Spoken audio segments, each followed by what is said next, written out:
होली के बाद प्रेमानंद महाराज के दर्शन कब तक नहीं होंगे? नमस्कार दोस्तों, वृंदावन से एक बड़ी और महत्वपूर्ण खबर सामने आ रही है जो हर उस भक्त के लिए जरूरी है जो प्रेमानंद महाराज जी के दर्शन करने की इच्छा रखते हैं। खबर यह है कि होली के बाद कुछ समय के लिए महाराज जी के सार्वजनिक दर्शन बंद रहने वाले हैं। अब सवाल उठता है, आखिर ऐसा क्यों? और सबसे बड़ा सवाल, कब तक नहीं होंगे दर्शन? दरअसल हर साल होली के बाद वृंदावन में भक्तों की भारी भीड़ उमड़ती है।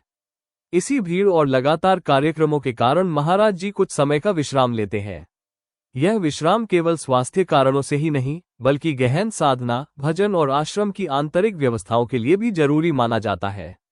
सूत्रों के अनुसार होली के बाद लगभग 10 से 15 दिनों तक नियमित दर्शन नहीं होंगे।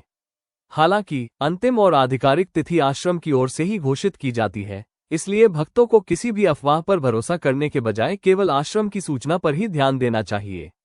अब बात करते हैं भक्तों की। कई भक्त दूर दूर से वृंदावन आते हैं केवल एक झलक पाने के लिए। ऐसे में अचानक दर्शन बंद होने की खबर सुनकर मन थोड़ा उदास जरूर होता है।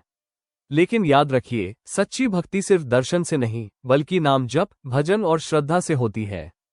अगर इस अवधि में आप वृंदावन नहीं जा पा रहे हैं तो घर पर ही राधा नाम का जाप करें, भजन सुने और मन ही मन महाराज जी का स्मरण करें।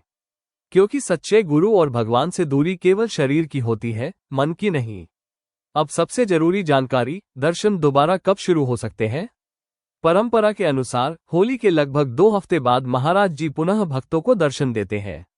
इसलिए संभावना है कि 10-15 दिनों के विश्राम के बाद फिर से नियमित दर्शन शुरू हो जाएं। लेकिन ध्यान रहे, यात्रा की योजना बनाने से पहले आश्रम की आधिकारिक सूचना जरूर देख लें, ताकि किसी भी प्रकार की असुविधा न हो।